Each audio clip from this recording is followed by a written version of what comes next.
Defense ready to go forward? Yes, ma'am, we are. Okay, if you call your next witness. Yes, ma'am, we would call Amy Ruffner to the stand. Come on up, Miss Ruffner, please.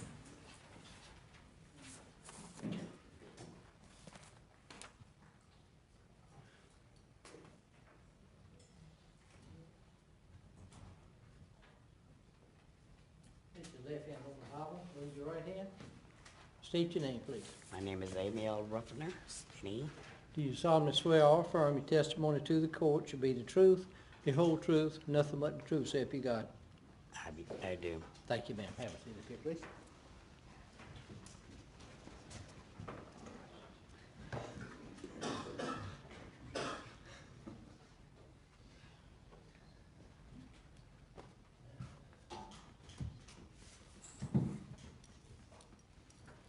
This thing work? It works.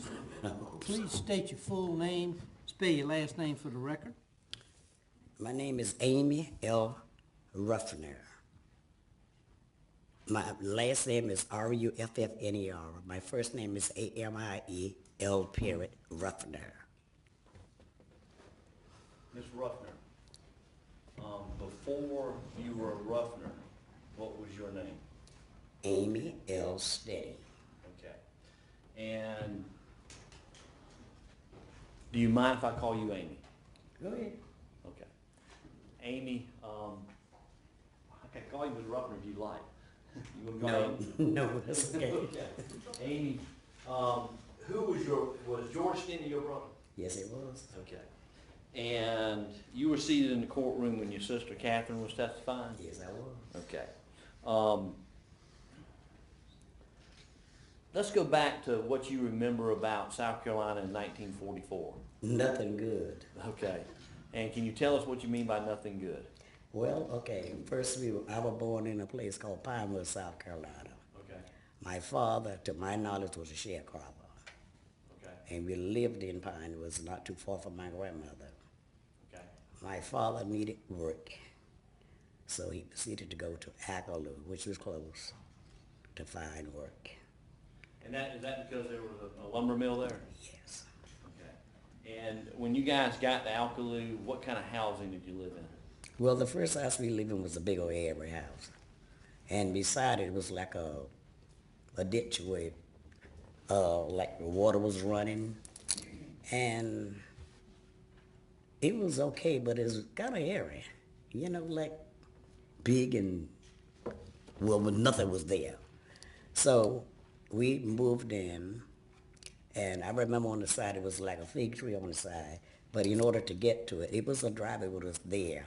And over here was like a footbridge we had to cross to get to the house.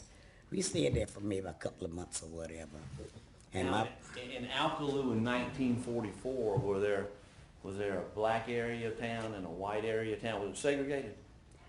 Yes. Okay.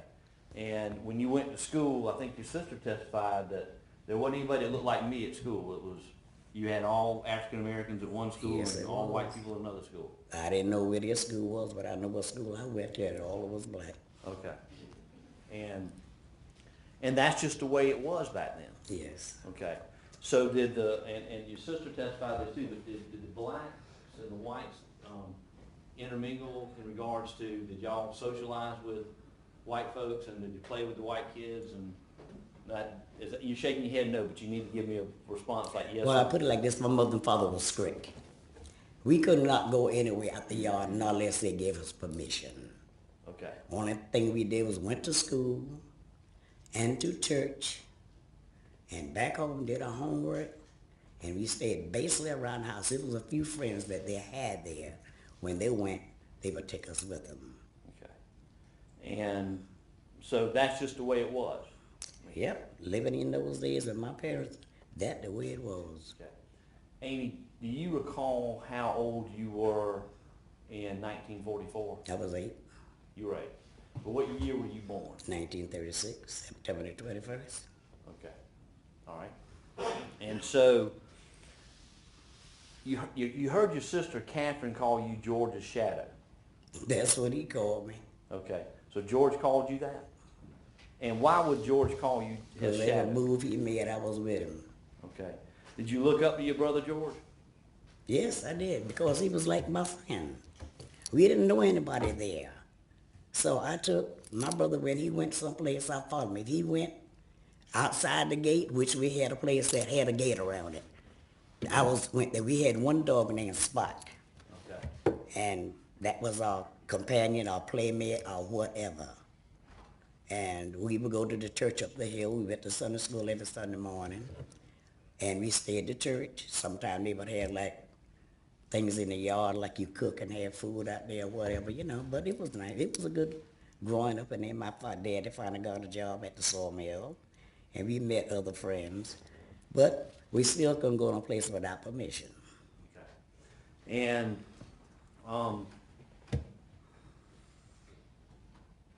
do you recall what kind of, things you guys had, money, toys, back in those days? Okay, I feel like this, whatever they could afford, they bought. But I remember one Christmas, the people there could have been the white people with the money or whoever. They would come through the neighborhood with fruits and apple in the basket and thing and give us during the holidays. Okay. Well, they could have taken them other place too, but they did brought them there. Okay, and so basically what you would get for Christmas, for example, you might get a toy Yeah. and then some fruit and that sort of thing. Yeah, and my mother loved fruit cake, and she always baked. But you had plenty to eat, I understand. We did. And I think your dad did a garden and things like Yes, that. he did. And you had a cow named Lizzie. Yes. And we'll talk about her in a few minutes. But basically you had the essentials, but there wasn't anything extra? No. Okay. And so your family wasn't well off. Was that the, Well, we made it. you made it? We made it. Okay. And your dad was able to feed all the children and Yes, work he his job was. at the mill? Yes, it was. Okay. And I think you said you had to plant a garden, and that was, y'all ate out of the garden too? He had a garden with just about anything you could name there, except it wasn't a big garden, but we had enough. And you owned a cow, Yes. and did you own a vehicle? You crazy? I didn't think you did, but I wanted to ask that question. So you didn't own a vehicle at that time, No. so, but you owned a cow, We had a cow. and you had a dog named Spot. We had a spot. Okay. But we went to church one night and we came back, somebody killed our dog and put him in front of our yard. Okay. Well, I'm sorry about You that. know, well, hey, that was how you live. Yeah. And so, and you described for us basically it was a segregated town, and you know. Well, at that time, I didn't see it. Okay. I really didn't see it. You know, until those girls came through. The first time I saw them was the girls came through. My mother had a job working with some people in their home, okay? Let me ask you about. I'm gonna ask you about that. Okay. Okay. Let's go back to March 23rd. Okay. And explain to the judge why you at 8 years old would have such a vivid memory of these events. Why would you have such a good memory of this? There was nothing else to do but go to school and read your books and think. And my mother and father were good Christian people, okay? And they brought us up to know the love of Jesus and to know right from wrong. Right. But why do you remember the 23rd of March and the 24th of March? Because I was with my brother. Okay, but why does that stand out in your mind? Because I was with him. I understand that, but tell me, but what happened? What event happened that make you remember this incident? When he came home from school, we came home from school together. All right, is this on the 23rd? Well, I couldn't tell you the exact date, but Okay. we came home from school. And my mother had come home because she had changed jobs and worked in the little school as the cook. Right. Okay. And my father worked at the sawmill. Okay. So we came on home and went in the house. All of us went in the house, and when my mother got home, she cooked. Okay. And we sat down and we ate. Then when it was time for my brother, his duty was to walk the cow. Okay, that was one of his chores. Right. Okay. And so, We took the car. I went with him. He always said, "Why you following me? You just like my shadow." I was. We went across the street to the railroad track, and we sat there with the cow grazing. okay. And they sit there talking about whatever. And there's a lady live across the track named Miss Daisy May. And she would always come to her porch and wave and say, "You guys all right?" Yes, we were fine. While we were sitting there, these two young ladies came up pushing a bicycle. And we looked around. It was strange to see them in the neighborhood because I never saw them there before. And they said, "Oh, excuse us, could y'all tell us where we could find some maypops?" And we said no. All right, let me ask you this, and this is one of the things that the court brought up with earlier with Catherine's testimony. You actually heard the girls ask about the flowers. It wasn't no flowers. See, people getting that wrong. It was not flowers. It was maypops. Okay. And tell us what the difference in a maypop and a flower is. A maypop was a fruit. I got you. It grew like a lemon. And if you didn't get the right kind, it would tie your mouth up if you picked the wrong one. So they were asking you for a fruit. Yes. Okay. And you were sitting there with George when this occurred. Yes. Now, did you later, Catherine said she was at the house, and did you later tell her about that? Probably I did, but we went home. After that, when they left, they went on about their business, and they were pushing their bicycle and went in the direction of the sawmill. We went home.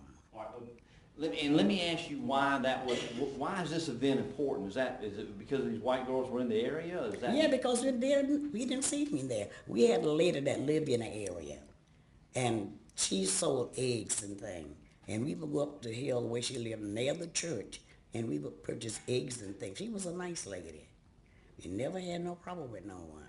Right. And she, as far as I know, she always lived up there. My mother would go up there, we would go up there and get eggs from her and bring them back to the house. We never had a problem.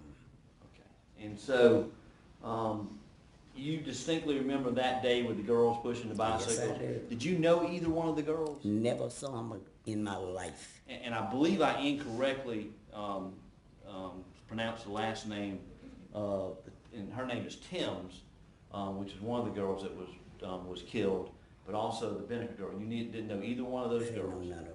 Okay. We stayed in our section and they stayed in their section. Okay. And so that was an unusual event. And It was very unusual. And so that stuck out in your mind that It day? did. Okay. Now, tell us about what happened after the girls left with you and George. Were you and George still sitting there?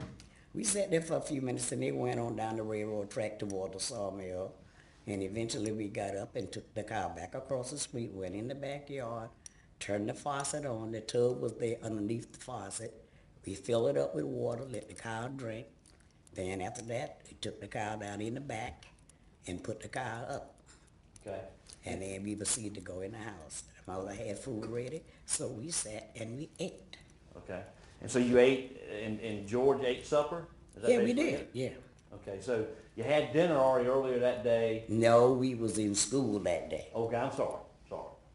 Okay, so you were in school that day, and so you had supper. Right. Okay. And what happened after you had supper? It was time to go to bed. Okay. But later on that night, I distinctly remember my father said people came through the area saying, "Oh, those two girls, they hadn't seen them. They were looking for, asking everybody, you see those two girls that were in this area, whatever?" And everybody said, no, there was a lot of people that got out and went help looking for those girls. Okay. Who from your family went out? My brother and my father. When you say your brother, who went? Yeah, Who's your brother? George. So George actually was in the search party looking Yes, for the he girls? went with my father looking. Okay. And so your father actually helped look for these girls? Yes, he did. Okay. Did you or George discuss with anybody that y'all had seen the girls earlier that day? Well, you don't know what George said discuss, but do you know whether? Well, because when they came through, my daddy said, "Come and go with me. The two girls are missing." And maybe he told my father he saw them, but they went on about their business near the sawmill. Okay. But see, other things I've heard since then, so I will not And I know discuss you that. can't tell us what you heard. That's right. Okay, but just stick to what you know. Yes, So and I'm telling you don't what I know whether know. George told your father that he's seen the Right. girls and y'all had seen the girls or anything. You don't know about that. But see, one thing I'll say this much, and I want to clear the air.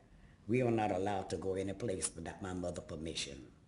They were very strict with us. We could not go no place, nowhere.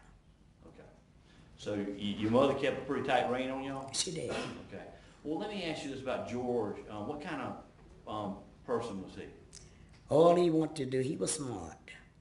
All he wanted to do was be an artist and draw. He loved to see airplanes. And he always had a little pad, a mother bought him. And every time he saw an airplane fly over, he would try to draw that airplane, or either a car or whatever. He said he wanted to be an artist. And so he was an artistic kind of person. Would you call him quiet or loud? Or? He was quiet, but he was smart. Okay. And now, the next day would have been, I think, a Saturday, or 24th, Yes. whatever the 24th would have been, okay? 1944. Do you recall the events that happened that day? Yes, I do. Okay. Tell us what happened. One of my brothers came from my grandmother to spend the night with us. And that was Johnny? That was Johnny. Okay. And that day, my sister went to get her hair fixed. I think Charles took her. My brother Johnny, my brother George, and I were in the house. I came outside. My mother had ordered some chickens from Rhode Island Red. Okay. And the little bitties was flying all over and playing all over the yard. Okay. And I was out there in the yard with them. When I looked up, I saw these two black cars, funny looking old time cars, long or whatever, pull up. And these men got out. What kind of men were They were white guys that. they? They look like me? Yep, just like you. And Mhm. they look like the sisters, didn't they? Look just like you. Okay. And I hid in the chicken coop because I didn't know what to do. And so, I mean, was that unusual in your mind? Is that something that you I've don't- never seen them in the era before. What was I supposed to do? Stand up there and greet them?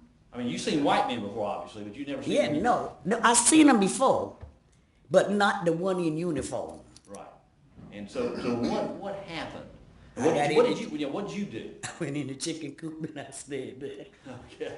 So you hid out in the chicken coop. Yeah, I stayed right there. So when they went in the back door, through the house, and when I looked, they had both of my brothers. Right. And I said, George, y'all leaving me? Where y'all going? He said, go get Cat and Charles, get Ma. And they took my brothers away. And I never saw my brother alive again. Let me ask you a question. You witnessed the police go in. Yes, I did. You witnessed police come out. Yes. What did they have with them when they came out? Nothing but had my brothers in handcuffs and them little sticks, whatever they had. Okay. Did you see them go into the house, bring clothing out, for example? No, I did not. Okay. And you would have remembered that? Yes, I would Okay. have. Now, had George had blood on his clothing the night before, would you have noticed that? Yes, I would have. And I talked to Catherine about the fact that you guys live in very close quarters. Did y'all pretty much know what each other were doing all the time? Well, like I said, my mother, the way we lived, my mother had a section off for the boys. Right. You know, like you put a curtain there for the boys. Right. And then girls we section off. Right. Okay. And that's how we lived. Okay. And so when Johnny came and he spent the night, He was in the living room on the living room chair. Okay. But you had a little curtain that divided the two. And, Right. You know, if I was to ask you how many sets of clothes George had, what would you? I'm gonna answer that. You don't know? Why would I know? I didn't buy them. Okay, I understand that, but I'm just asking you, did y'all, what did you have? Did you have like a school clothes? I had school clothes. Did you have work clothes? No, I didn't work. Play? Whatever I had it. Okay. But y'all didn't have a whole lot of clothes? No, we didn't have a whole lot. But see, it was a store up on the highway. It was an everything store. Right. It sold everything in that clothes store. And sometimes my mother, if she worked for people, they'd give her clothes and things for us. So we used what we had and what people gave us. Okay. You know. So there wasn't a whole lot of clothing? No, but she always kept us clean. Do you believe that you would have remembered if there were bloody clothing and that? I would have. Okay. And you don't recall seeing that? Is that a no? I didn't even see that. And this lady right here who's speaking in his mouth, she's taking down every word she says. So, Okay. okay, if you would just yes or no and that sort of thing. So, okay, so she's having to say it, and it's difficult for her whenever you do this, and she's got to say that you No, should. we had enough. We had plenty of food. Right. We had clean clothes. It might not have been a lot, but we had them. Okay. Now, after George and your brother Johnny were taken away, What happened next? Well, we didn't see Johnny again for a good little while, and we didn't know what happened to him, 'cause he had already signed up to go to the service. And they took George. And Johnny ended up in King Street, and he came back. They threw him out the car. Well, tell me about that. On the highway, because when he got in touch with his mother, my mother, he said they threw him out the car on the highway. Okay. And he walked wherever the closest he was to King Street. And it took my brother to Manning, Okay. okay? Right. And I saw pictures where they were, well, I don't know who did it, because I got a Jet magazine not some years ago, and I still got it. But I know one thing. Those girls went on about their business, so I don't know what happened to them. And my brother only weighed 98 pounds, was 14 years old. And I feel like if he wanted to do anything, those girls, they would have beat him. 2 girls fighting him would have won. All right, and I understand that's your opinion, but we'll talk about that later. Right. All right, now, let's get back to what you remember. So Johnny gets, according to you, gets thrown out of a vehicle by the police, and they take George and put him in custody. Is that correct? Right. Okay. When's the next time you saw George? And never saw him again. You never saw him again. Do you remember your parents going to see George before the trial? Is that a no? That's a no. Okay. Do you remember a Mr. Plowden coming to your home and speaking with you, your sister Catherine, or your brother Charles? I don't think, no, that he went to something because we had moved, so I couldn't tell you. That was the truth. Okay, so nobody ever tried to track you down and try to find you as a witness? Oh. Okay. Tell me about the night that you had to leave and go to Pinewood. You remember that event? Yeah, my sister keeps saying that we were at the train, but I remember my mother had a friend named, we call him Pat. Okay. He was from India, Okay. and he had a car, and he came and got us and took us out of Dodge. So why did he come get you? Because he had heard my father had gone ahead to try to find some place for him to stay, and came back to get us. Okay. But why did y'all have to get out of town that night? Because we heard the mob was coming to take us out. The family? Yeah. And was your parents concerned for the safety of you and your siblings? Yes, they were. Okay, I mean, they already had George, but were they concerned because this lynch mob, for lack of a better word, was coming to get you? Not me, they were coming to get the family, period. Okay. And that was told to me, and that's what I understood, because you could, my daddy just said, yo, we gotta leave, we gotta get out of here. Was your dad scared? Yes, he was, he left. He went and got him a place, and he sent Brother Bay back to pick us up, because he went to try to find help for us to get out. Okay. And was your mother scared? Of course, why wouldn't you be? Well, I asked you, Amy, and I'm Yes. asking you this because I wasn't there, and obviously I wasn't even born. She was afraid. Okay. She was afraid for us, and we was afraid for her, and we were afraid for ourselves. Okay. And was she upset? Yeah, she was crying. She was crying. Okay. And so did you guys get out of town that night? Yes, we did. Okay. And I believe you said someone picked you up in his vehicle? To my remembrance, Okay. Who was this person that picked you up? well, it was a guy from India. We called him Pat, but he was Brother Bay. Okay. Was he Indian, white, or? He was one of the foreigners that one of my mother's friends had married. Okay. All right. So he's just somebody who had a vehicle. Yes. Okay. He had an old-fashioned vehicle too. And I was going to ask you how you got to the train. Was there a train station in Alpaloo? Somewhere. Huh? It was there someplace. Okay, but he picked you up and carried you off to the train station and, No, he took us to Pinewoods because he was in Pinewoods. okay. And later on, I guess somebody went to Sumter. Right. Y'all may have taken the train from Pinewood to Sumter? My father went to Sumter, Okay. and we stayed with my grandmother until he found lodging for us Okay. in Sumter. And your grandmother's name was what? Maggie Brown. Okay, and so she had a different last name than Stinney. Is that correct? My mother was married to George Stinney. I And my understand. grandmother was named Maggie Brown. I'm sorry, your grandmother's maiden name or name was Brown. Yeah. Okay, did y'all feel like that was a secure place for you to be, that no one could find Well, you? I don't think nobody knew where we came from, so wherever we went to my grandmother's house. Okay. Were your parents concerned that if you didn't get out of town, something was gonna happen? I know you talked about the lynching and all that. Yeah, but- we were afraid. Okay. We were afraid. Did anybody from the sheriff's department come and say to your parents or to you in your presence that, hey, we're gonna protect y'all, we're gonna take care of you and make sure, did that You happen? know, excuse me. The only thing I know, they had police there in uniform. I didn't know nothing about a sheriff or nothing. The only thing I saw was a car. Right, and that's when George was picked up. Yeah, when he was picked up, I saw two black, funny-looking cars. And I believe we had talked about the fact that you don't remember talking to any attorneys prior to this event, is that correct? Prior to George being convicted?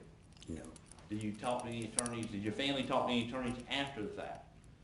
Is that a no? they didn't talk to anyone.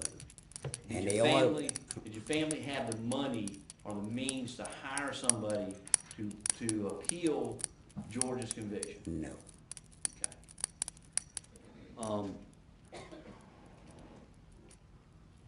Do you recall George's funeral? Yes, I did. Okay.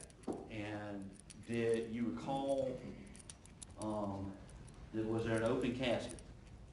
It was slightly open. Okay. Do you recall looking in there? Can you tell us what you saw?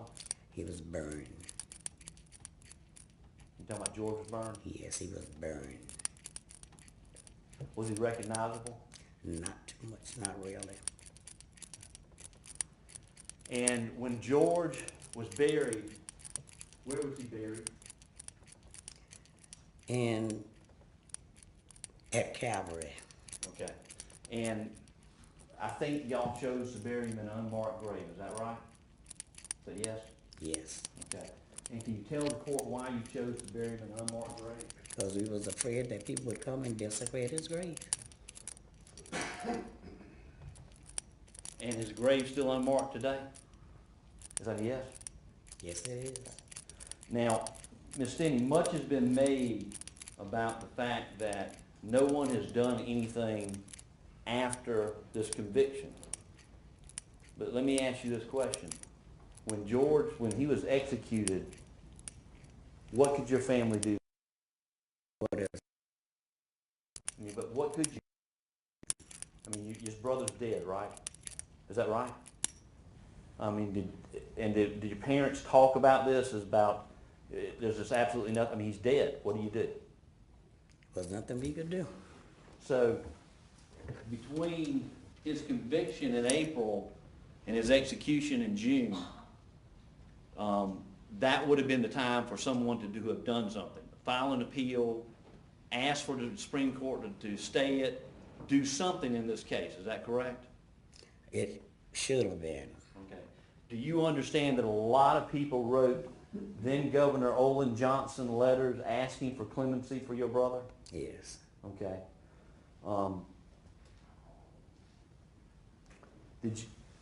Are you aware of the fact that the governor had granted clemency to a 16-year-old white boy that same year? Are you familiar with that? And you're shaking your head yes. Can you say yes? Yes. Okay, you're familiar with that fact. And but your brother, who was 14 years old, was not granted clemency by the governor. That's right. Okay.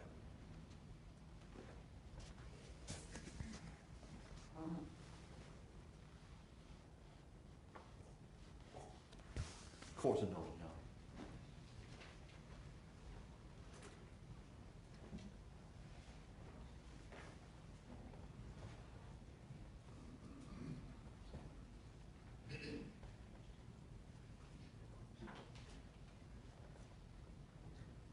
Amy, I didn't get any background on you to start with.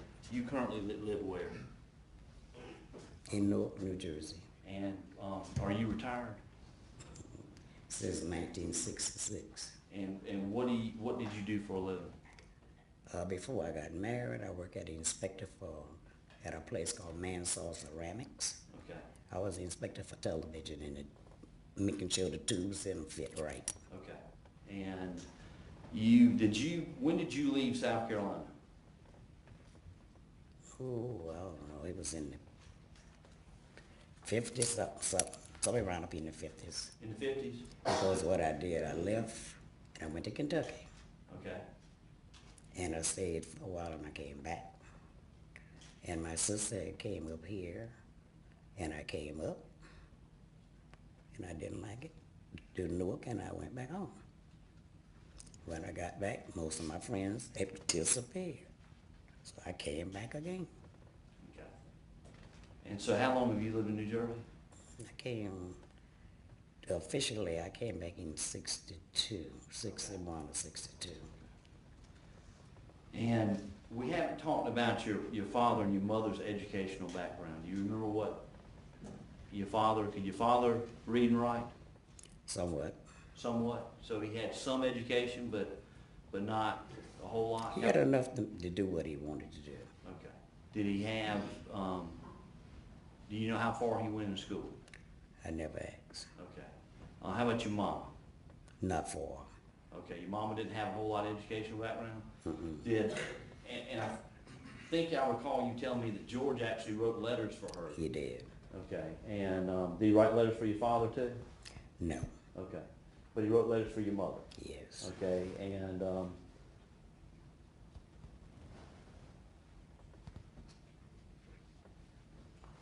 so between April when George was convicted and when he was executed in June, did your family, were they contacted by anyone from the state of South Carolina about an appeal in this case? Is that a no? That's no. Okay. Did Mr. Plowden come see you or your family and ask you about an appeal No. that you're aware of? That I'm aware of. I didn't see him. For a fact, I don't know who he is. You know he didn't? No, I don't know him.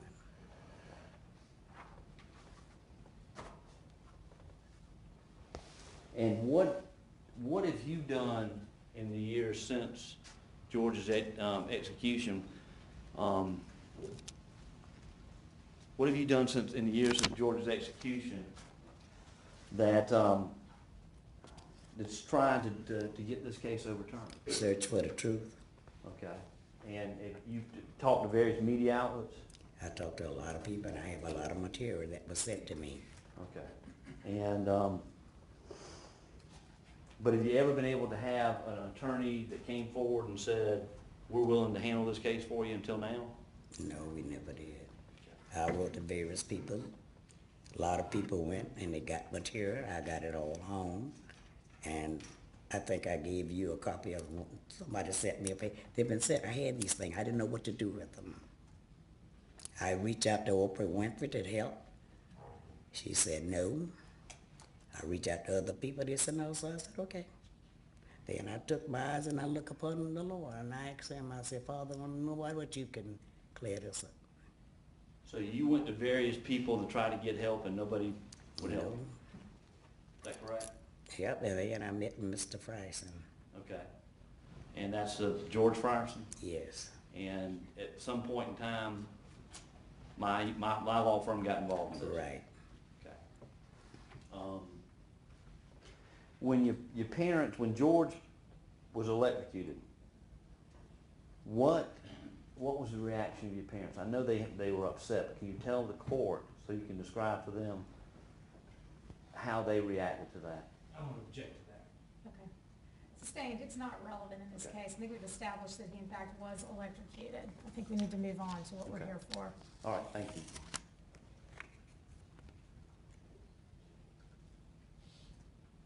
Your Honor, I believe that's all the questions I have on direct. Steve, I got one more.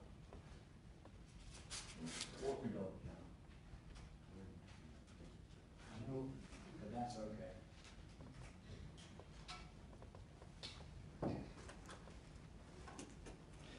All right, Amy, one of the things on George's educational background, he was in 7th grade. Do you Getting recall ready that? to go to the 8th grade, yes. They held him for a year? Hmm? I'm sorry, what'd you say? No, he was being promoted to the 8th grade. He was in the 7th. He wasn't in the seventh? He was in the seventh and getting ready to go to the 8th grade. Okay. And he was 14 years old, right? Yes, Is that correct? yes. Okay. That's all the questions I have. Solicitor? Thank you. Please report. Yes, ma'am.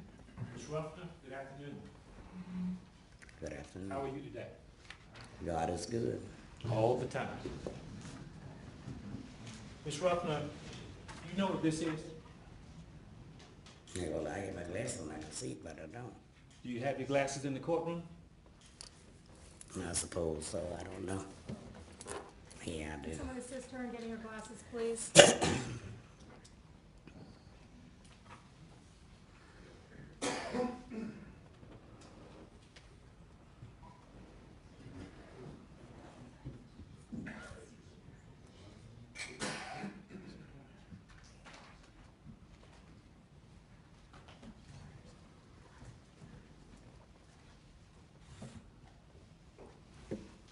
Okay, clean. Thank you.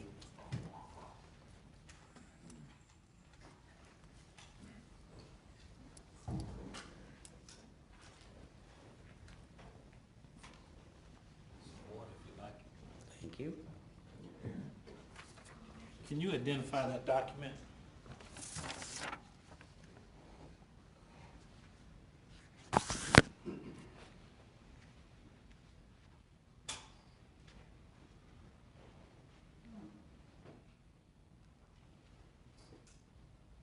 Yeah, I wrote it. Why?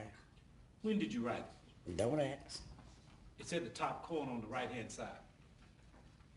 Oh, immediately in that. How did you get this?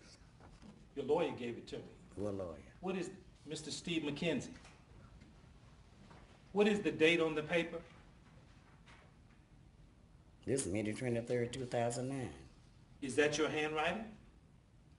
Where it says May 23rd, 2009? Is that your handwriting? Could be. This is my name down here. Do you remember giving an affidavit to somebody who was a notary public for the state of New Jersey in 2009? No, I don't. Do you see a signature on that paper? I see a signature. Is it your signature? Yes, this is my this is my signature, and this is my girlfriend that signed it. Your girlfriend was the notary public? Yes, she was. Did you sign it? Yes, I did. Did you attest to the truthfulness of what was in the statement? Well, did you read it? I did read it. Did you read it? Yes, I did. I Is wrote it true? Yes, it's true. In 2009, you wrote that statement for who? Writing it for myself. For yourself. I didn't have a lawyer. And after you wrote it, what did you do with it? Oh, probably put it. I don't know. You got it, so maybe you took it. May I see the statement? Sure. In the statement, would you agree with me, it says to whom it may concern? Yes. And does it contain 2 typewritten paragraphs? Yes, it does. Did you type them? No, I didn't. Okay. Did you give the information to whoever typed it? Maybe I did. You don't remember? Nope. Okay. In the first paragraph, you talk about your family and Pinewood and moving and Catherine was in the 3rd grade. Do you remember all that? Do you remember saying this in the paper? Sweetheart, let me say something. You know, a lot of times I got a lot of hurdles in my life. Maybe I did, maybe I don't. Well, let me ask you this. What? If you can't remember what you wrote down in 2009, why should we believe that you can believe something that happened in 1944? Because I was alive in 1944. Okay. I think everybody needs to step down. If you want to give her a copy of her affidavit and allow her to review it, I was alive. Did you write that statement in 2009? Maybe I wrote it All right. and someone typed it. solicitor, Yes, ma'am. give her an opportunity to review the statement, and then you can ask her any question you would like. Ma'am, go ahead and take an opportunity to review it.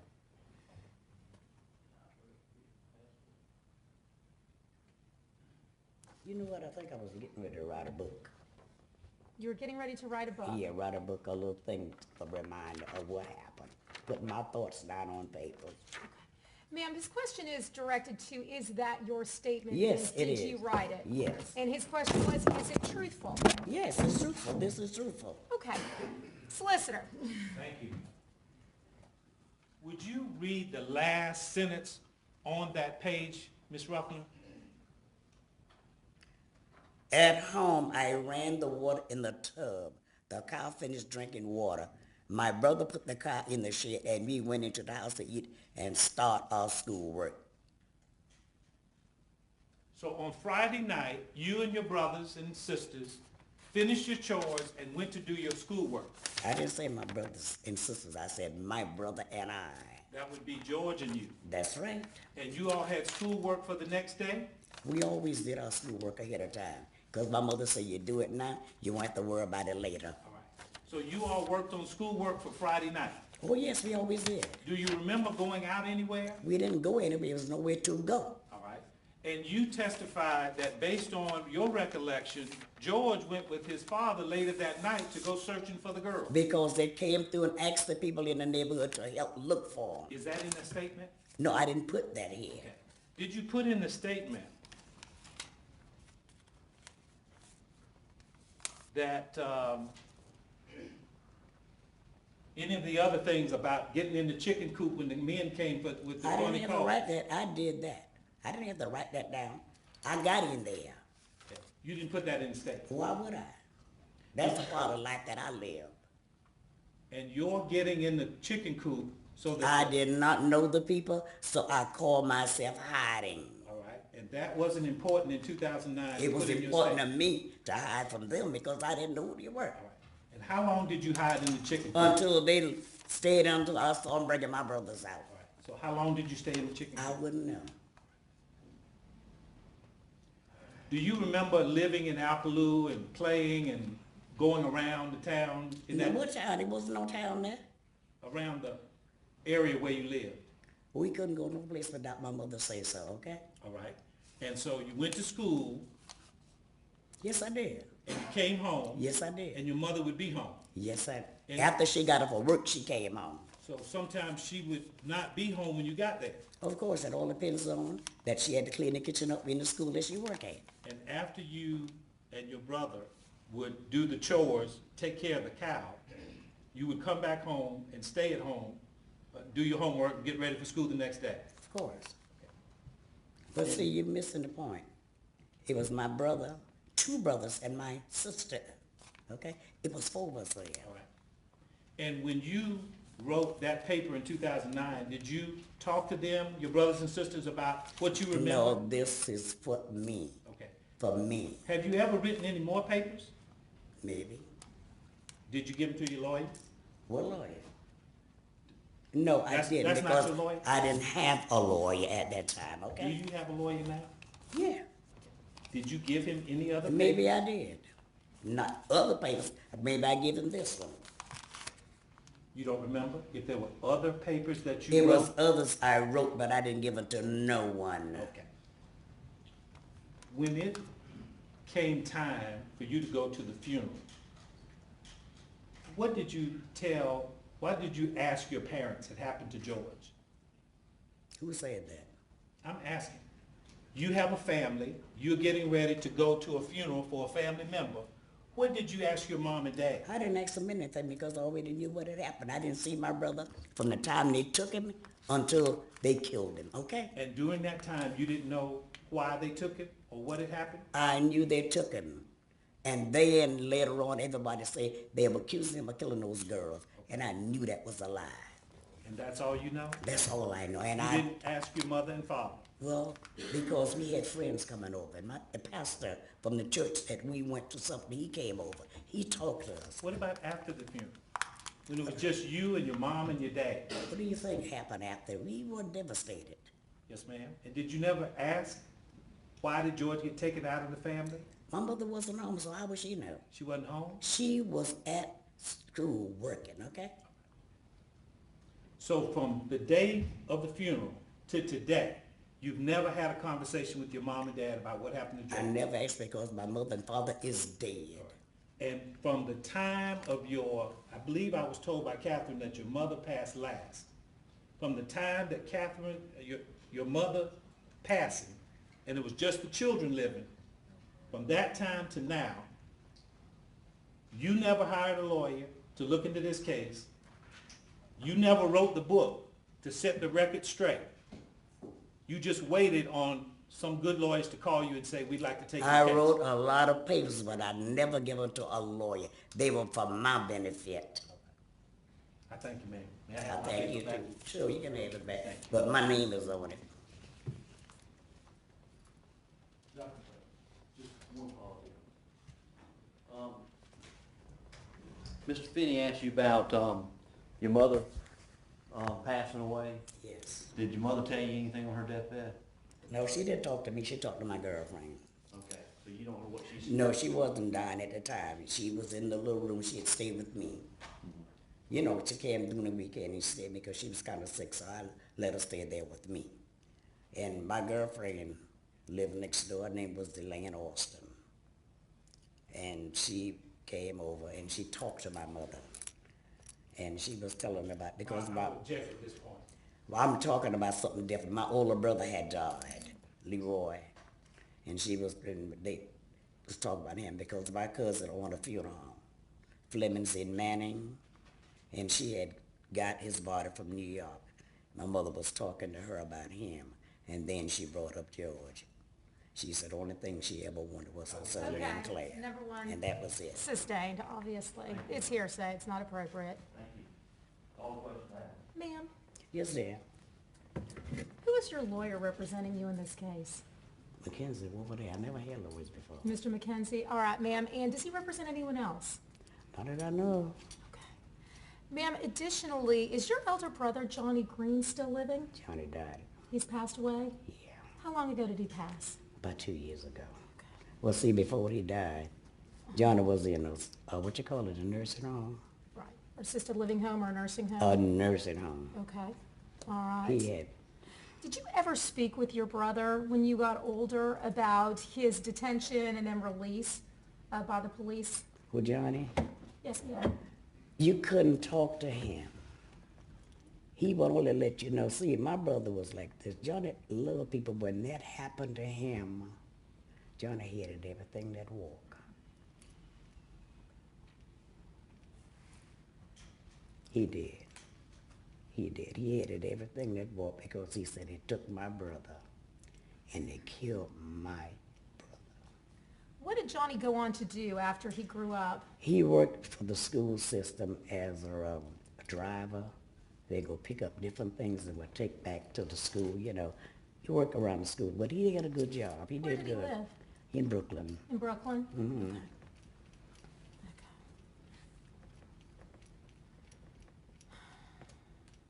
Ma'am, did you ever consider before either this affidavit in 2009, which I understand you state that you wrote because you thought about writing a book, but had you ever considered before now coming forward?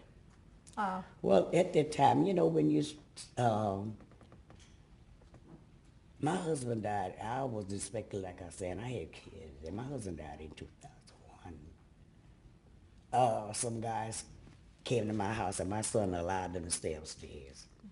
And they called to my son to get him out the house, and they did. My husband's the longshoreman, and he was on his way to work that morning. He had to be to work. He was a heavy lift driver. And as he opened the door to walk out, the police had the guns in his face. And not for him, but looking for the guy that was there. And my husband had a heart attack. He didn't ever recover. Ma'am, I'm sorry. I He couldn't- never recovered. Okay.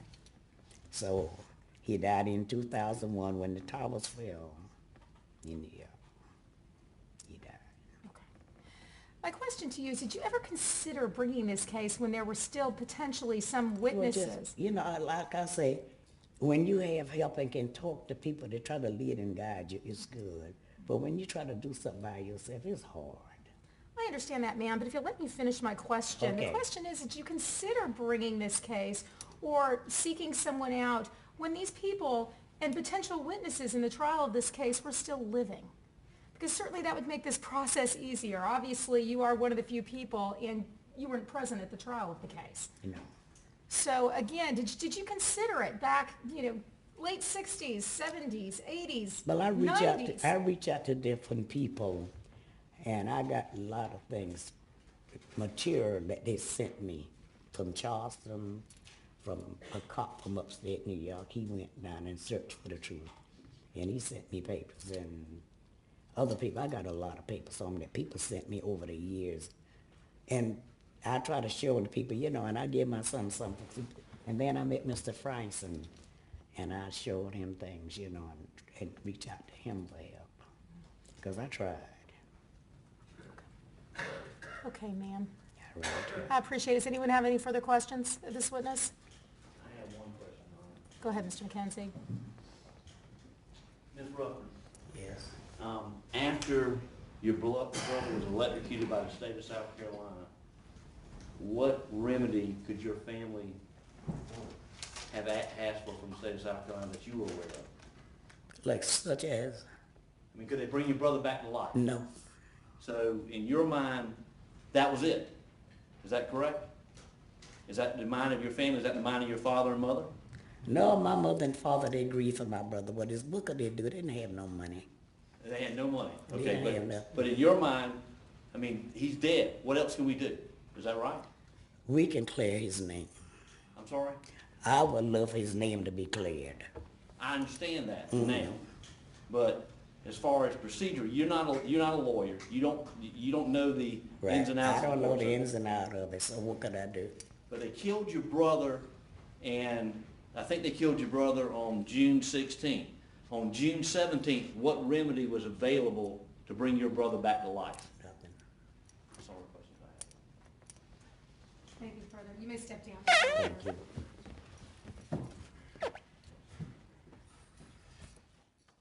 Who is your next witness? Your Honor, that would be the video testimony of Bishop Charles Stinney, who is the brother. How long is that video? I think it's 45 minutes. Roughly 45 minutes. Okay, let's go ahead and take a very brief recess, if we don't mind. Ladies and gentlemen, by the clock, I would like to return back into the courtroom at 3:10, where we can go ahead and begin the video. All right, we'll be at ease until then.